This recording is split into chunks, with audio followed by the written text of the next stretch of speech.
Greetings, everyone. My name is Gaurav Sharma, and welcome to Maharajji IAS Academy. This is the first lecture on ancient Indian history. Hopefully, there will be a second lecture. You can grab a PDF of this lecture on our Telegram channel. The links in the description. Let's dive in. History. So, history comes from the Greek word historia, meaning inquiry, investigation, or knowledge of the past. Where do we get this knowledge of the past from?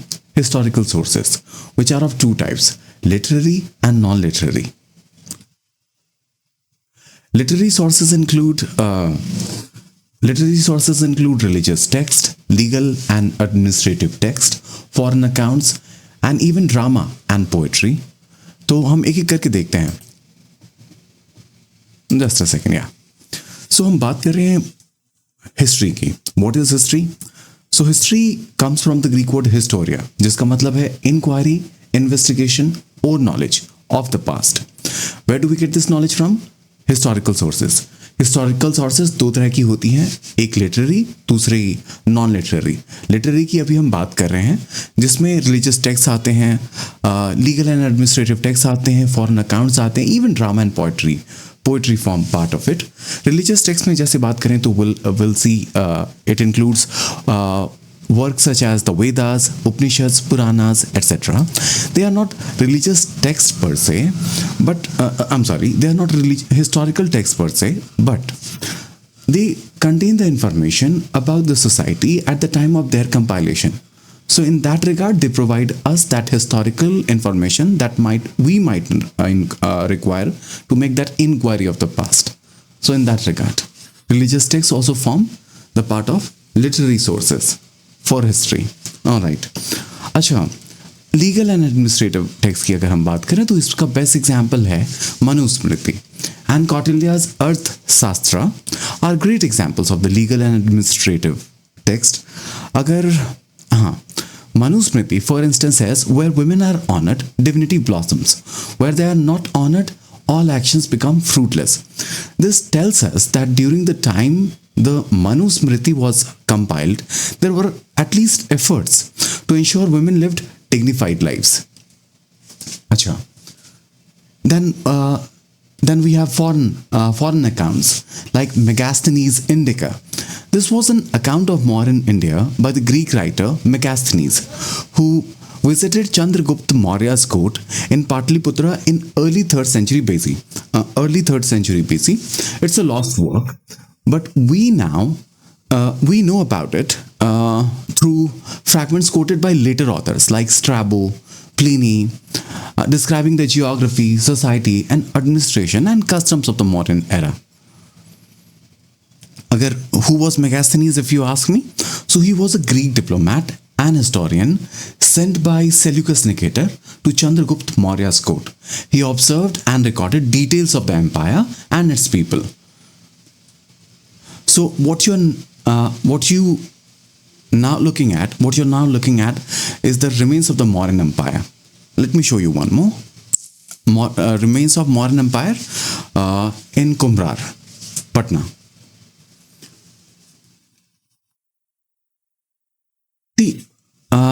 अभी तक हमने बात किया है literary sources के बारे में, जिसमें सबसे पहले हमने बात की रिलीजियस टेक्स्ट के बारे में. उसके बाद हमने बात किया फिर हमने लीगल एंड एडमिनिस्ट्रेटिव टेक्स्ट की बात की, जिसमें हमने देखा मनुस्मृति एंड कौटिल्या's अर्थशास्त्र के बारे में, that they provided us some insights into the societal values. जैसे for example Manusmriti suggest efforts to ensure a dignified life for women.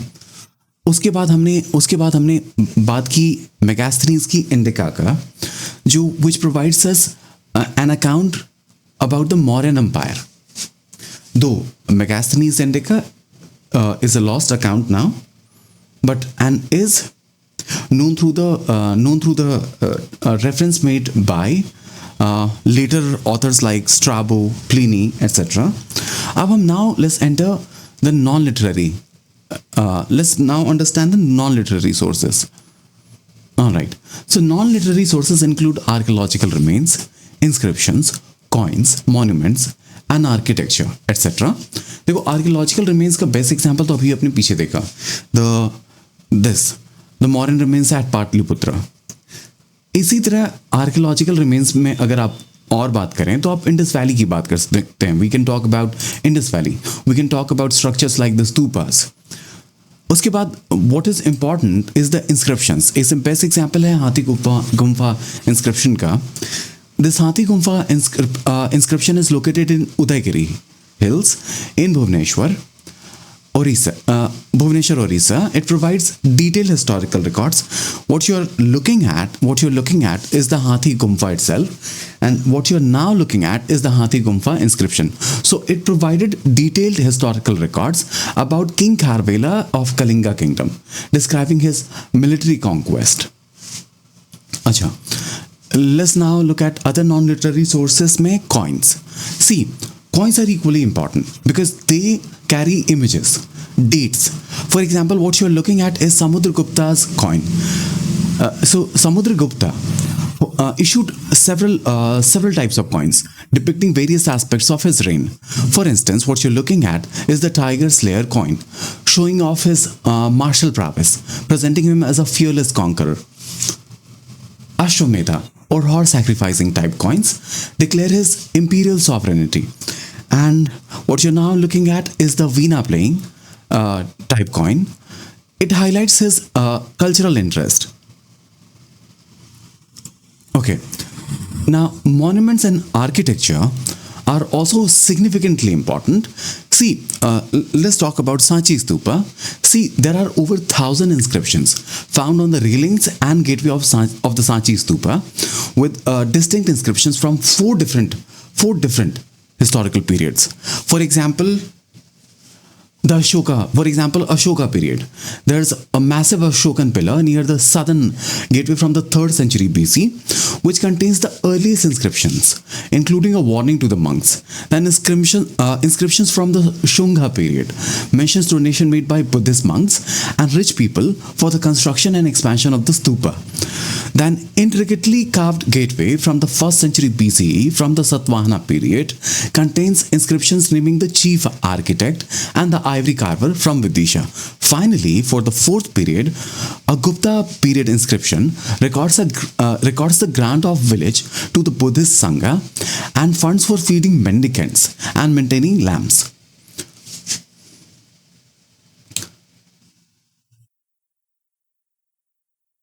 Just a second, yes. What you are now looking at, just a second. Let me show you this Shunga inscription. Yes, the Shunga inscription. So this is the Shunga inscription. See, from the Sanchi Stupa, this Shunga inscription helped us to decode the Brahmi script of the Mauryan Empire.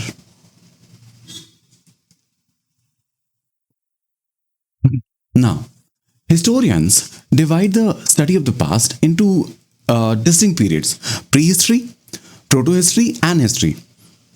See, prehistory is the time before writing was invented, and our knowledge of it comes solely from archaeological evidence like pottery, artifacts, stone tools, and metal implements. History, on the other hand, the third column, history on the other hand is based on both archaeological sources and written evidence. A great example of this, from what we've discussed, is the Mauryan Empire, with Megasthenes Indica as its written record and archaeological remains available at Qumrar, Patna. The period in between prehistory and history, the second column, is called proto-history.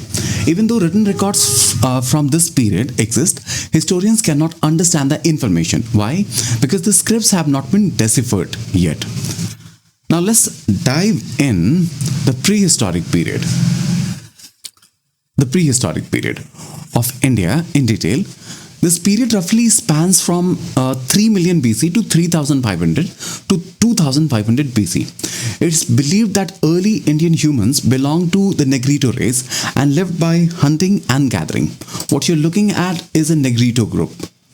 So this Negrito group sustained by hunting and gathering. All right. The prehistoric age gradually saw move towards more settled life across its different phases. आप देखेंगे ये जो Negrito race का group था, this gradually moved towards settled life. पहले hunting gatherers थे, then animal domestication होगा, और उसके बाद then we'll see settled villages, and then later we'll understand the big empires, the Mahajanpadas and the Mauryan Empire, and then we'll understand the Gupta Empire, and we'll see all the way till Harshvardhan. All right. So the prehistoric age in India begins with Stone Age. Why? See, we found some archaeological evidence from this early human period, with stone tools being the most common. See, stone, wood, and bone were likely used by people to create tools and weapons. However, stone tools have been preserved exceptionally well. That's why this period is called the Lithic Age or Stone Age. Based on geological age and the type of stone tools and the lifestyle of the prehistoric people, the Stone Age is mainly divided into three parts: Paleolithic Age or the Old Stone Age, Mesolithic Age or the Middle Stone Age, Neolithic Age or the New Stone Age. Let's understand the Paleolithic Age. This period is thought to be between 3 million BC and 10,000 BC.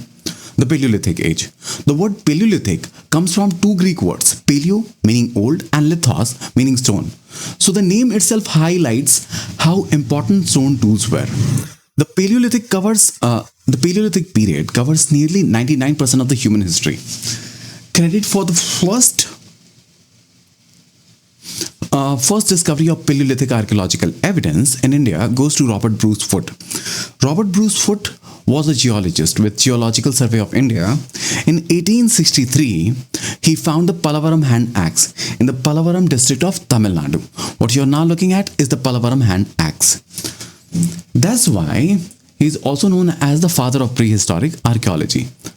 What you're looking at is the Pallavaram hand axe. We'll look at other variations of it. Based on the stone tools ancient people used and climate differences, this Paleolithic era is further subdivided into three distinct phases, namely Lower Paleolithic, Middle Paleolithic, and Upper Paleolithic. Let's understand the Lower Paleolithic age. See, this Lower Paleolithic age runs between 3 million BC to 1 lakh BC. This was the Ice Age, and humans back then were mostly hunters and gatherers. According to the archaeologist, people used unpolished, rough and heavy stone tools like hand axes, choppers and cleavers. Let's look at them one by one. See, what you're looking at is a cleaver. Now, cleaver is a form of hand axe. लेकिन वो जो hand axe है that was pointed in comparison, and cleaver यहाँ पे जो sharpened edge है is U-shaped. And how do we really make cleavers? So say a palm-sized stone is taken, then another stone is taken, and the edges are chipped off to get that sharp bifacial U-shaped shape. इस्तेमाल क्या करते हैं इसका? Generally used for cutting. Similarly, we have choppers. See, chopper you can say has irregular edge. Is formed by chipping away flakes from one surface. You can see it's sharpened from one. It has been sharpened from one side. The flakes have been taken away from one side. Generally, they are made out of naturally flat pebbles. Some lower Paleolithic sites we'll look into. Let me just zoom it in. Hold on a second. Let me just zoom it in so that you and I both can see it better. Just a second. Here we go. And for us to be able to zoom. Yes. Okay. Bori. I think you are able to see Bori in Maharashtra. So Bori is a small town in Maharashtra. Is one of the oldest Lower Paleolithic site. Plus, let me just show you. Kashmir and Didwana desert you see in Rajasthan. So tons of sites have been found. Paleolithic sites have been found in Kashmir and Didwana desert. Since stone tools were so crucial then, people looked for places where good quality stones were easy to find. At such sites, ancient people made stone tools. So these locations were known as factory sites. Some of these sites with caves and shelters where prehistoric people stayed for long periods became known as habitation cum factory sites. People chose natural caves because they offered protection from rain, heat, and strong winds. You can find these natural caves and shelters in the Vindhyas and the Deccan Plateau, often near the Narmada Valley. Let me show you. See, here we have the Vindhyas, and then we have the Deccan Plateau, and this is the Narmada Valley. So, often on the foothills of the Narmada Valley, we have found such kind of caves, and one best example of it is the Bhimbetka caves and rock shelters. Just a second, let me have a little water.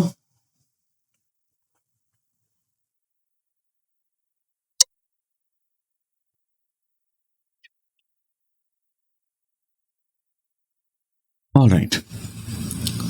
So the Bhimbetka caves and rock shelter in Madhya Pradesh are a great example. Various types of stone tools from this era have been found. Have also been found from the Balan Valley in Uttar Pradesh, which you can see located in the foothills of Vindhyas. Let me just point at the Balan Valley, Uttar Pradesh, located at the foothills of the Vindhyas. We have also seen the lower Paleolithic age, lower Paleoliths in Nagarjunkonda in Andhra Pradesh. Nagarjunkonda, Andhra Pradesh. अच्छा, other major sites की अगर हम बात कर लें, तो other major sites of this region include the Saurashtra from the Gujarat, and then we have the Deccan Plateau, then we have the Chota Nagpur Plateau. Now let's talk about the Middle Paleolithic sites. We have already seen Bori, we have seen Kashmir Valley, we have seen Didwana Desert, we have seen Balan Valley, we have seen Nagarjunkonda, Gujarat, and Deccan and Chota Nagpur plateau are some of the important lower Paleolithic sites. Let's look at the Middle Paleolithic age now. This is the Bhimbetka cave and rock shelters, where the early humans took shelter. Okay, now let's talk about Middle Paleolithic period.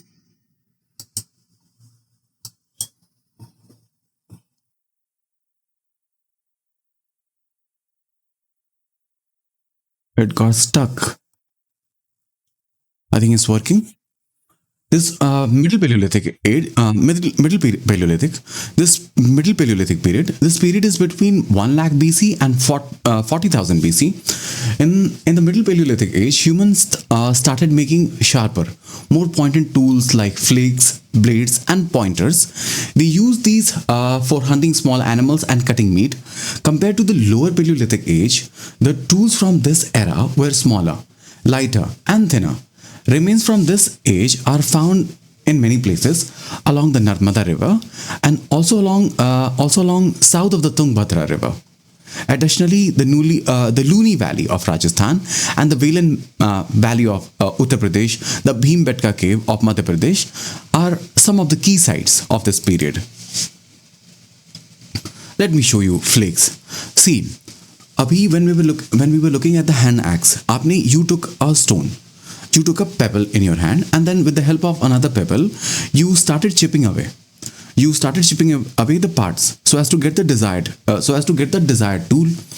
What you were chipping away is called flakes, and these flakes are sharp in comparison, thinner, lighter. So even they started using these flakes as tools.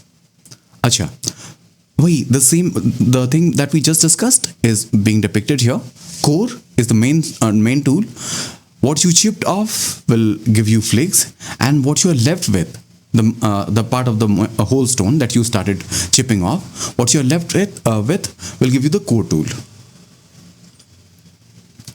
Middle Paleolithic age, we have already spoken about. Key sites Narmada. Let's look at the key sites. Let me just zoom in a little. Okay. So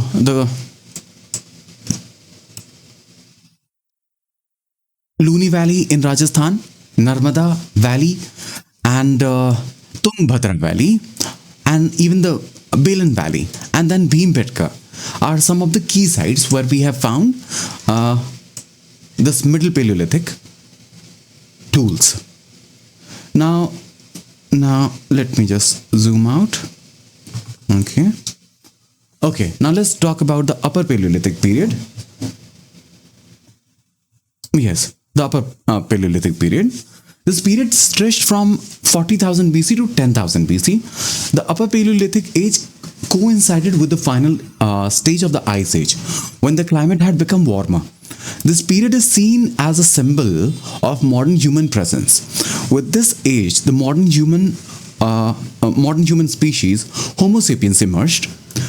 We we see technological advancements in the stone tools from this time. Tools like needles, burins, fishing tools, parallel-sided blades, and boring tools were invented. Evidences of blades and burins in India has been found in Andhra Pradesh, Karnataka, Maharashtra, MP, Uttar Pradesh, Jharkhand, and surrounding areas. Let's just first look at the tools. See, what you're looking at are the parallel side blades. Side blades we are looking at from the Upper Paleolithic. You can see that both the sides are parallel and are sharp. Then what you're looking at are the needles from Upper Paleolithic, and then these are the fishing tools, the hooks, made up of bones generally. Acha. Evidence of blades and burins have been found from Karnataka, Maharashtra, Madhya Pradesh, Gujarat, part of western Uttar Pradesh and Jharkhand and the surrounding areas. Acha, ye jo stone, these are the places where we have found the stone tools belonging to the Upper Paleolithic period. But jo bone tool has only been found in the Andhra Pradesh, and especially at Kurnool and Muchatla Chintamani Gavi caves. Let me just point it out. This.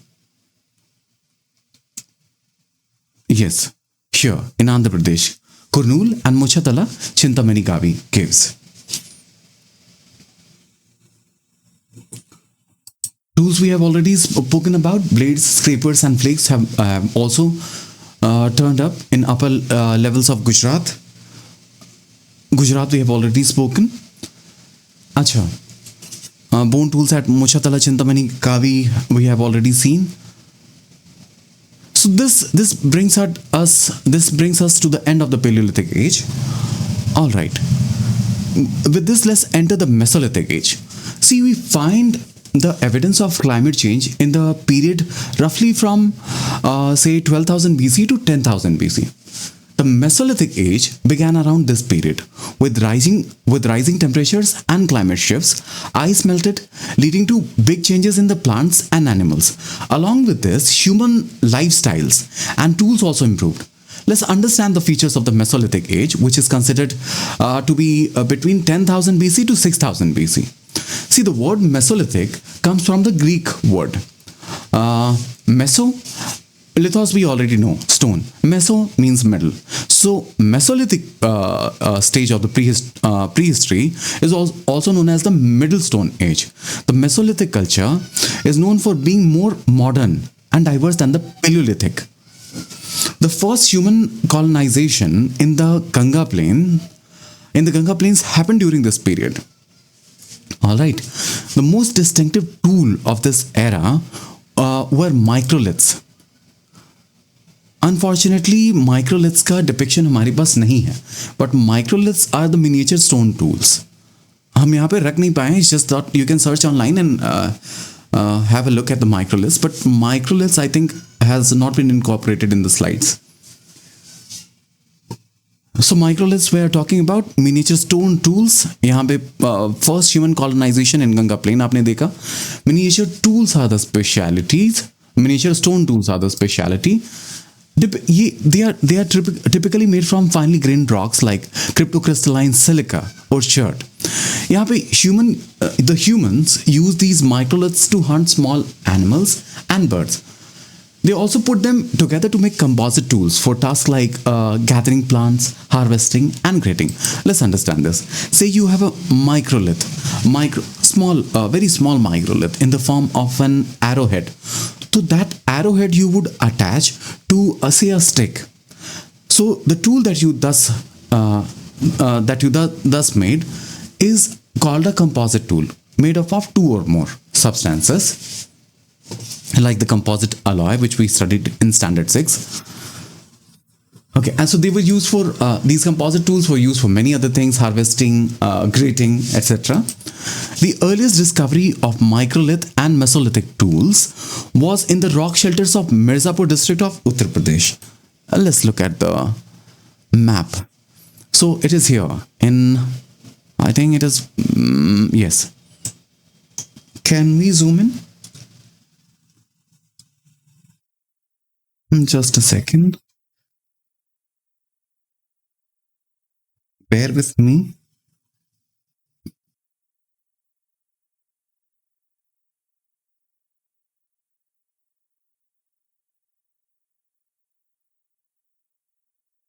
Just a second. Yeah, visible now. Mesolithic period we are talking about. We wanted to zoom in. Mirzapur in Uttar Pradesh we are talking about. So the earliest discovery of microliths and other Mesolithic tools was in the rock shelters of Mirzapur district. Acha, beyond that, Bagaur region in Rajasthan. Let me just show you. Bagaur in Rajasthan. Bagaur in Rajasthan is the largest documented Mesolithic site. Is one of the largest documented. Microliths have been discovered in the valleys of the several rivers like the Sabarmati River, the Mahi River, the Sabarmati River, the Mahi River, the Narmada, and the Tapi, also known as the Tapti River. As we saw, the Mesolithic era started with climate change. As temperature rose, the grasslands. Is it still? I think it's not. It's working fine. As the temperatures rose, grasslands grew in many areas, which meant more grass-eating animals like deers, antelopes, goats, sheep, and cattle. While humans had been hunter and gatherers, they now started learning about animal domestication, their eating habits, and breeding seasons. The oldest evidence of animal domestication comes from Adamgarh, Madhya Pradesh. I think it is visible, though not very clearly, but Adamgarh in red. So the oldest evidence of animal domestication from Mesolithic period at Adamgarh, Madhya Pradesh. Please keep that in mind. See, though it is not clear here in the slides maybe, but once you download it, it's very clearly marked there in the PDF that you have access to. The first animal to be domesticated was, of course, the wild dog. Beside that, sheep and goats were the most commonly domesticated animals. Mesolithic humans also began making clothes from animal hides, of course. And at the same time, the Mesolithic age was when many grains, including wheat, barley, and rice, started growing naturally in various parts of the subcontinent. तो इससे क्या होता है कि इसके because अब आपके पास पहनने को you have some kind of clothes, आपके पास खाने के लिए थोड़े ऑप्शंस अवेलेबल हैं, तो now you would be involving in artistic expression. So did the Mesolithic people. They engaged in artistic expression through rock paintings. The paintings mostly show wild animals hunting and dancing. There are about 150 Mesolithic rock art sites across India, with rich sites like the Bhimbetka caves in MP. Bhimbetka caves, we have seen it enough number of times. Then we have Sambalpur and Sundargarh in Orissa. Let me just show you.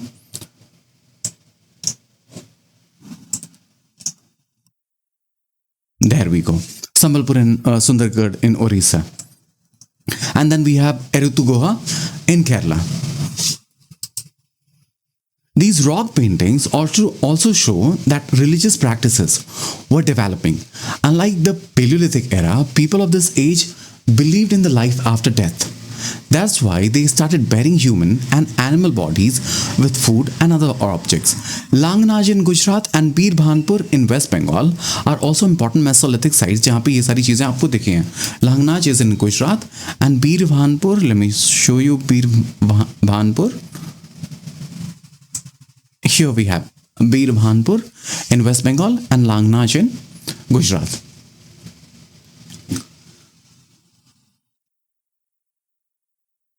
We'll now understand the Neolithic age. Yes, the Neolithic age. See, after the Mesolithic age, the era from 6000 BC to 1000 BC is known as the last phase of the Stone Age. The Neolithic, which is the Neolithic age. The word Neolithic comes from the Greek word neo, meaning new. So, Neolithic era literally refers to the new Stone Age. The famous archaeologist Gordon Childe wrote in his book Man Makes Himself that Neolithic era brought a revolution in human life. He called this the Neolithic Revolution. देखो यहाँ पे Gordon Childe would call the Neolithic age as Neolithic evolution. इसको समझने की कोशिश करना.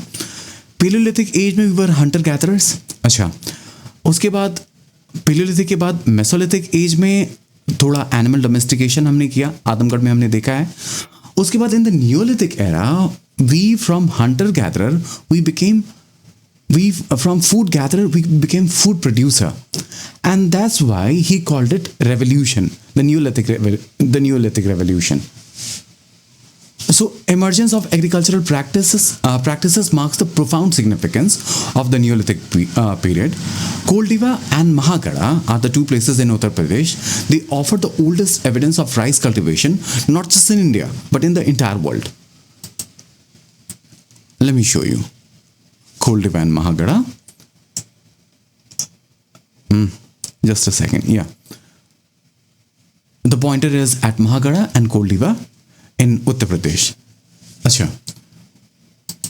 See, unlike the old Stone Age, people in this period started using polished stone tools and axes. So these are called celts. You can see they are polished comparatively.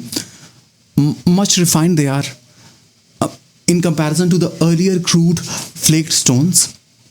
Along with these, they also use bone tools like needles, scrapers, borers, and arrowheads.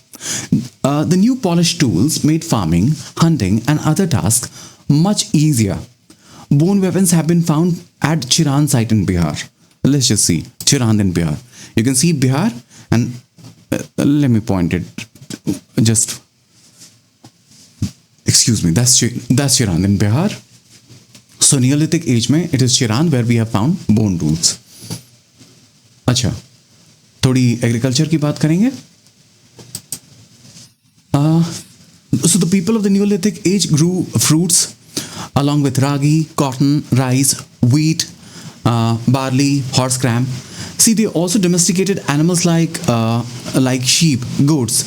A dog's body was even found with a human in a burial site at Burzahom site in Kashmir.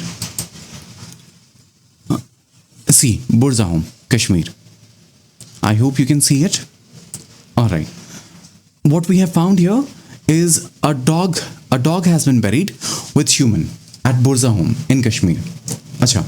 Uske baad we can also talk about other agro-pastoral society.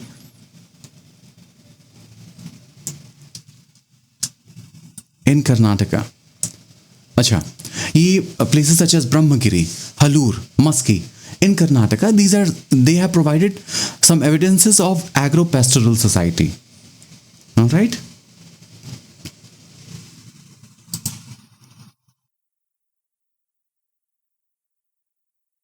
Okay, so with the start of plant and animal domestication, a lot of food grains and animal food began to be produced. To store all this food, the art of pottery making began. So pottery appeared for the first time in the Neolithic age. It is very important to remember that pottery for the first time appeared in the Neolithic age. The pottery from this period include greyware, black burnished ware, matte impressed ware. Let me just show you. See, this is the dog burial at Burzahom. What you're looking at is the dog burial at Burzahom. What you're looking at is the grey ware. Why the name grey ware? Because of the color. You can say it is somewhat grey in color, greyish in color. Then black burnished ware. See, this is black burnished ware. Color is black. And how have you achieved this color? By burning it. By burning it. So that's the name black burnished ware. And then this is the matte impressed ware. Can you guess why the name matte impressed? If you can see that it has been, the patterns that you see there are in the form of matte. So it's to the archaeologist, it seemed that a matte has been impressed, and thus the name matte impressed ware. All right. With this, we should enter the Chalcolithic period, and it's Chalcolithic and not Chalcolithic. But before we move there, let me just talk something more. I think matte impressed we have already spoken about. Am I missing? Initially, जो pottery थी, it was handmade. It is very obvious. But later, foot wheels were invented, and they further developed expertise in production of cotton and wool garments. The oldest evidence of cotton, Mehergarh. Mehergarh on the Pakistan side in the map, which is currently in Pakistan. So the oldest evidence of cotton has been found at Mehergarh side, which is in Pakistan currently. The people of Neolithic era lived in rectangular and circular houses made up of mud. This led the foundation of the first settled society and the earliest Indian villages in the Neolithic age. We found the evidences of pit dwelling in Kashmir Valley. Burzahom mein, we have also found the evidences of pit dwelling, perhaps to shelter themselves from excessive cold. See, with the end of the Neolithic age, the Stone Age also concluded. Around this time, many cultures started using metal, mostly copper and low-grade bronze. So this culture, based on using metals, came to be known as the Chalcolithic or the copper stone phase. Let's learn about this Chalcolithic age, which was between 2000 BC to 500 BC. This culture was mainly seen in pre-Harappan phase, where animal rearing and rural settlements began, but it also extended into post-Harappan phase in many places. The pre-Harappan phase represents ये जो pre-Harappan phase है आपका, this represents the transition period between the Neolithic age, which we just discussed, and the Harappan age that we will discuss later. The Chalcolithic age is basically the foundation for understanding the gradual evolution of Harappan civilization. In this era, tools like axes, fishing hooks, chisels, pins, knives and rods were made using copper. Houses from this period were made of stones and mud bricks. People weren't familiar with burnt bricks yet. However, Gilund, एक site है in Rajasthan, is the only place where some remains of the baked bricks have been found. Parallel wall complex in Gilund. It is here that we have found some evidences of baked bricks. See, this Chalcolithic society was not urban. It's considered a village society. लेकिन social inequalities जो है also began in this era. For example, ये जो village chief थे, they lived in rectangular houses, while common people lived in small round huts. Beside houses, the burial practices, the burials from this era were also varied, including single burial, small box-shaped burials, and rock-cut tombs. Rock-cut tombs, let me show you. I think we have access to it. Yeah, that's the example of rock-cut tomb. So people would bury bodies on the floors of their house, facing north-south with pots and copper objects. A large number of infant burials have been found in western Maharashtra, pointing to a high infant mortality rate. A well-developed craft specialization also emerged in Chalcolithic age, including coppersmiths and stone workers. They also knew spinning, weaving, and cloth manufacturing. However, they did not know how to write yet. The main identifier of the Chalcolithic period is the polychrome painted pottery. See, when we say polychrome painted, this is nothing but pottery painted in many colors. So let's look at them. See, what you're looking at is the black and red ware pottery, which was extremely popular back then. And then we have ochre colored pottery, which was also very common. Their evidences have been found in many places like Rajasthan, Punjab, Haryana, Western UP, etc. Besides that, they were also fond of ornaments. Women of this era wore jewelry made up of shells and bones. They also made necklaces of beads and semi-precious stones like steatite and quartz crystals. The Chalcolithic era is known for many cultures. These cultures got their names from their geographical location, like the Ahar or Banas culture in the southeastern region of Rajasthan, named after the Banas Valley. Let me show you. Yes, there. Let's just zoom in. Acha, this is Gilund, where we have found the evidences of baked bricks. And now we are talking about Ahar and Banas culture in the southeastern Rajasthan, named after the Banas Valley, where most of its sites have been found. This Ahar and Banas culture is one of the oldest Chalcolithic cultures. We found evidences of stone blades, rice cultivation here. Next up among the major cultures is the Kaitha culture at MP. Then we have Chalcolithic culture at Central India is the Malwa. This is most prominent in the Central India is the Malwa culture spread across the entire Malwa region along the Narmada River. Here we found grains like wheat, barley, oilseeds, jawar, rice and legumes, along with bull figurine made up of terracotta. The Jorve culture of Maharashtra. Let me point it there. Jorve culture, Maharashtra. See, Jorve culture of Western Maharashtra is located on the banks of the Parvara River. I think we must have marked the Parvara River, but it is not that important. See, the Daimabad area of Ahmednagar is an important site of this Jorve culture, where bronze elephants, rhinoceros, two-wheeled chariots, and buffaloes have been found. See, other important Chalcolithic sites जो हैं यहाँ पे आप देख सकते हैं Chirand in Bihar. Let me just point it out. Chirand in Bihar, Nevada in MP, Rangpur in Gujarat, and Inamgaon and Nasik in Maharashtra. So overall, ये जो these Chalcolithic sites हैं in India, they show regional diversity.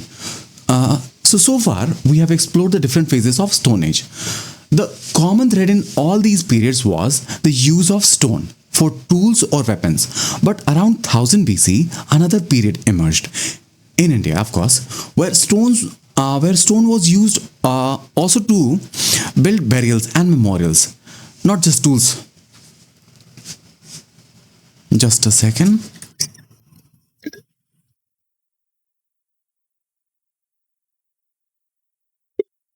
So this phase is called the Megalithic period, from 1000 BC to 500 BC.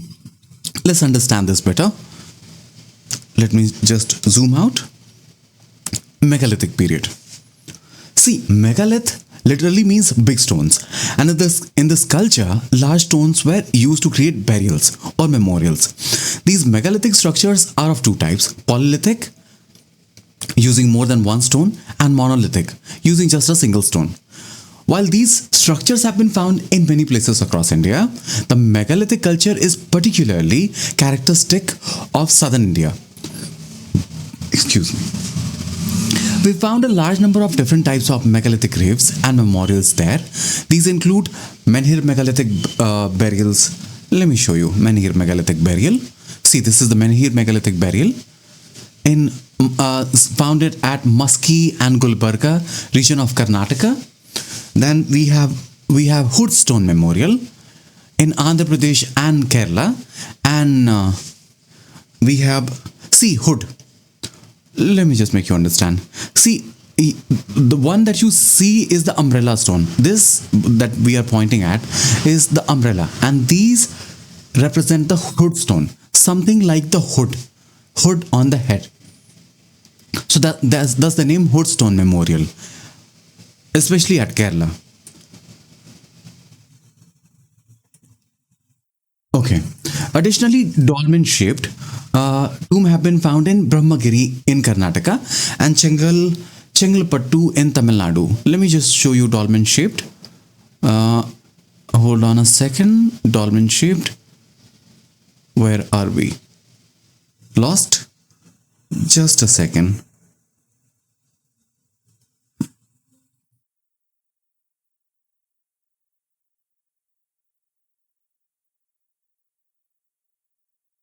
Not yet visible.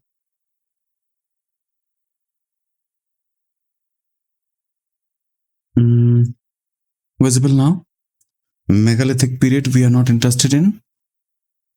I don't know why the slide is crashing down.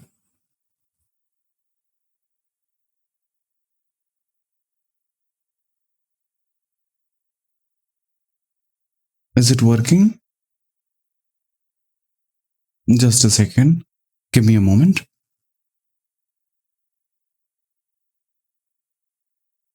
Just a second.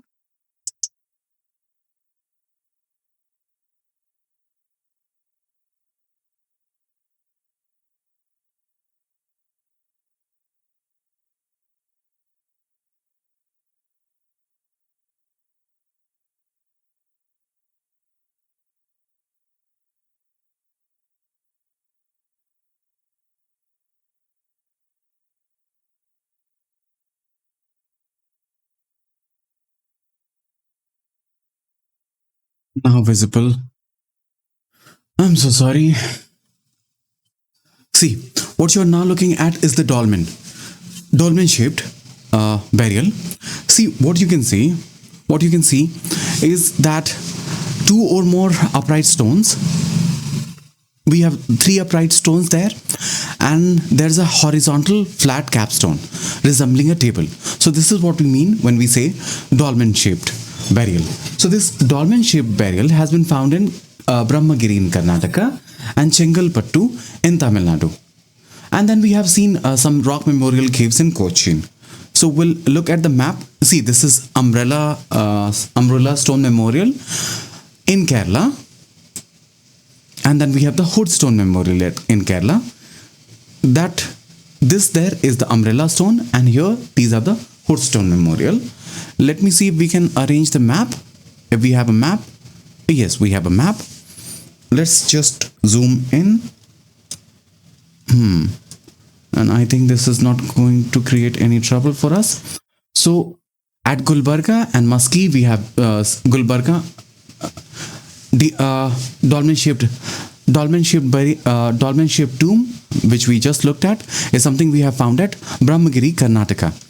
Hoodstone memorial at Andhra Pradesh, dolmen shaped again has been found in Tamil Nadu, Chengalpattu, and umbrella stone grave has been found at Kerala. किसी भी stone